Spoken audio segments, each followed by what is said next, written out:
Donc, pour moi, quand je parle d'un paysage de l'extrême, c'est un paysage qui est aux portes de l'imaginaire finalement, quelque chose qui pourrait basculer vers un autre état ou un autre monde qui est plus forcément le monde réel. Peut-être qu'il prend ses racines, peut-être que le monde réel est un lieu de passage pour traverser vers un autre monde.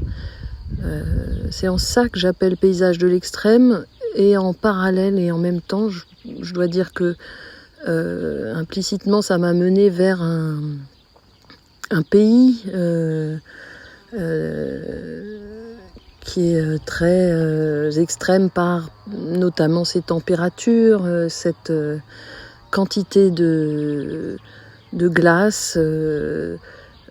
ces paysages wagnériens. Enfin, il y a quelque chose comme ça de l'extraordinaire qui est présent dans ce paysage rempli de blanc, puisque moi j'y suis allée volontairement au mois de février, donc un moment particulièrement froid. Et je pense que voilà, c'est un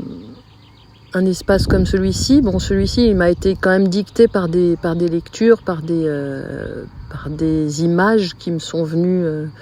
et revenues en tête, ou restées en tête, ou alors relayées via aussi des peintures, comme chez les romantiques allemands par exemple, ou bien chez Jules Verne, avec les gravures qui accompagnent ses écrits, ou alors avec les images aussi des films qui ont été tournés selon ses écrits, qui sont des films à destination plutôt de l'enfance, et dont l'imaginaire des images est aussi très fourni. Voilà, en fait, pour moi, ce que veut dire ce qui est implicite dans, pour moi, cette idée d'un paysage de l'extrême,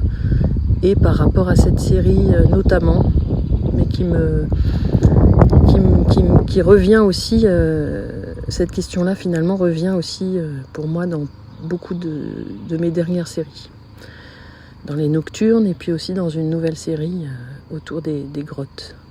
d'Arcy-sur-Cure.